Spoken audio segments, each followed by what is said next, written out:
የፊንቴክ ኢንቨስትመንት የግል ድርጅት መስራችና ባለቤቶች የሆኑት ዳንኤል ዮሐንስ ኢየሱስና ግርማይ ገብረ ሚካኤል ይደጉ የተባሉ ተጠርጣሪዎች ታዋቂና ተጽዕኖ ፈጣሪዎችን በመጠቀም ከ1200 በላይ ዜጎችን በማጭበርበር የ1.7 ቢሊዮን ብር ጉዳት በማድረሳቸው በ19 አይነት የተለያዩ ወንጀሎች ምርመራ አጣርቶባቸው ለአቃቤ ሕግ በመላክ ክስ መመስረቱን የኢትዮጵያ ፌዴራል ፖሊስ አስታውቋል። መጀመሪያ ክሱ የቀረበው ለአዲስ አበባ ፖሊስ ጠቅላይ መምሪያ ቢሆንም ምርመራው ውስብስብና ከፍተኛ ልምድ የሚጠይቅ ድንበር ተሻጋሪ በመሆኑ በተደራጀ መልኩ መጣራት ስላለበት ጉዳዩን ወደ ኢትዮጵያ ፌዴራል ፖሊስ በማምጣት ምርመራው በስፋት ሲጣራ መቆየቱን ፖሊስ ገልጿል። ተጠርጣሪ ዳንኤል ዮሐንስ ላይ ክስ ተመስርቶበት ማረሚያ ቤት ሆኖ ክሱን እንዲከታተል መደረጉና ተጠርጣሪ ግርማይ ገብረ ሚካኤልን ደግሞ በቁጥጥር ስር ለማዋል ክትትል እያደረገ መሆኑን የገለጸው የኢትዮጵያ ፌዴራል ፖሊስ ግርማይ ገብረ ሚካኤል የተባለው ግለሰብ ከዚህ ቀደም እንደ አውሮፓውያን አቆጣጠር በ2010 የደቡብ አፍሪካ የዓለም እግር ኳስ ሻምፒዮና ወቅት አስካሉ ካን በተባለ ድርጅት ስም ወደ ደቡብ አፍሪካ ሄዳችሁ የዓለም ዋንጫ እንድትመለከቱ አድርጋለሁ በማለት ዜጎችን አጭበርብሮ በሚሊዮኖች የሚቆጠር ገንዘብ ካሰባሰበ በኋላ ተደብቆ ከሀገር በመውጣቱ የኢትዮጵያ ፌዴራል ፖሊስ ከኢንተርፖል ጋር በመተባበር ባደረገው ጠንካራ ክትትል ከተደበቀበት ሀገር ወደ ኢትዮጵያ እንዲመለስ አድርጎ በሕግ አግባብ ተጠያቂ እንዲሆን ማድረጉን የወንጀል ሪከርዱ እንደሚያመለክት አስረድቷል። ሁለቱ ተጠርጣሪዎች ተጎጂዎችን 50 በመቶ ቅድመ ክፍያ 950 ሺህ ብር በማስከፈል በ90 ቀናት ውስጥ የመኪና ባለቤት እንደሚያደርጓቸውና ቀሪ 950 ሺህ ብር ደግሞ ያለ ወለድ በ5 ዓመት ተከፍሎ የሚያልቅ የባንክ ብድር እንደሚያመቻቹላቸው በመግለጽ ዜጎችን በማጭበርበር ክፍያውን እንዲፈጽሙ አድርገዋል ሲል የኢትዮጵያ ፌዴራል ፖሊስ ገልጿል። ተጠርጣሪዎቹ ህብረተሰቡን በማሳመን 148 መኪኖች ከጅቡቲ በማስገባት 100 መኪኖች ለተወሰኑ ግለሰቦች እንዲከፋፈል በማድረግና ቀሪ 48 ዘመናዊ መኪኖችን መርጠው በድብቅ መሸጣቸውን እንዲሁም ወደ ሀገር ውስጥ ስለመግባታቸው ምንም አይነት መረጃና ማስረጃ ሳይኖር 350 መኪኖችን ከውጭ እንዳስገቡ በማስመሰል ህብረተሰቡን ሲያጭበረብሩ እንደነበር ፖሊስ በምርመራው አረጋግጧል። በተጨማሪም በጅቡቲ ወደብ ምንም አይነት መኪና ሳይኖር 400 መኪኖች ጅቡቲ ወደብ ላይ እንደቆሙና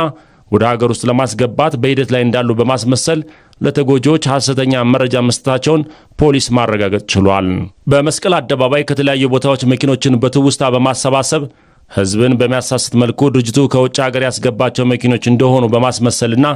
የኤሌክትሪክ መኪና አምራች ከሆነው BYD ከተባለ የቻይና ካምፓኒ ጋር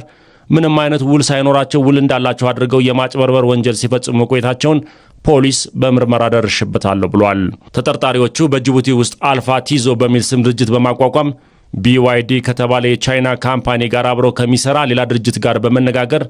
10 በመቶ ቅድመ ክፍያ በመክፈል የመጀመሪያዎቹን 148 መኪኖች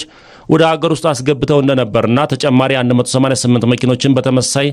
10 በመቶ ቅድመ ክፍያ ለድርጅቱ በመክፈል መኪኖችን ተረክበው ወደ ሀገር ውስጥ ሳያስገቡ ጅቡቲ ላይ እንዲሸጡ መደረጋቸውንና በአጠቃላይ 336 መኪኖችን 10 በመቶ ጅቡቲ ለሚገኘው የቻይና ድርጅት በመክፈል ወስደው ቀሪ 90 በመቶ ክፍያ ለመፈጸማቸውን የኢትዮጵያ ፌዴራል ፖሊስ ባደረገው ምርመራ ደርሶበታል። ከ1200 በላይ ተጎጂዎችን በማጭበርበር መዝግበው ከእያንዳንዳቸው 1 ሚሊዮን 365 ሺህ ብር መቀበላቸውን ፖሊስ አረጋግጧል። የፊንቴክ ኢንቨስትመንት ድርጅትን ባልተገባና በተጋነነ መልኩ በማስተዋወቅ በሕገወጥ መንገድ ከተሰበሰበው ገንዘብ ተጋሪ በመሆን የተጠረጠሩ ሰለሞን ቦጋለ፣ ሰራዊት ፍቅሬ፣ ዳንኤል ተገኝ፣ አብርሃም ግዛው፣ ይገረም ደጀኔ፣ መንሱር ጀማልና ካሊድ ናስር የተባሉ ታዋቂ አርቲስቶችና የማስታወቂያ ባለሙያዎችን የኢትዮጵያ ፌዴራል ፖሊስ በቁጥጥር ስር አውሎ ፍርድ ቤት በማቅረብ የጊዜ ቀጠሮ ጠይቆባቸው ፍርድ ቤትም እስከ መጋቢት 30 ቀን 2018 ዓ.ም መፍቀዱ ተገልጿል። የኢትዮጵያ ፌዴራል ፖሊስ በማጭበርበርና በህገወጥ መንገድ የተገኘን ገንዘብ ህጋዊ አስመስሎ በማቅረብ ወይም መኒ ላውንደሪ እንዲሁም የድንበር ተሻጋሪ ወንጀሎችን ጨምሮ በ19 የወንጀል ጉዳዮች በተጠረጠሩ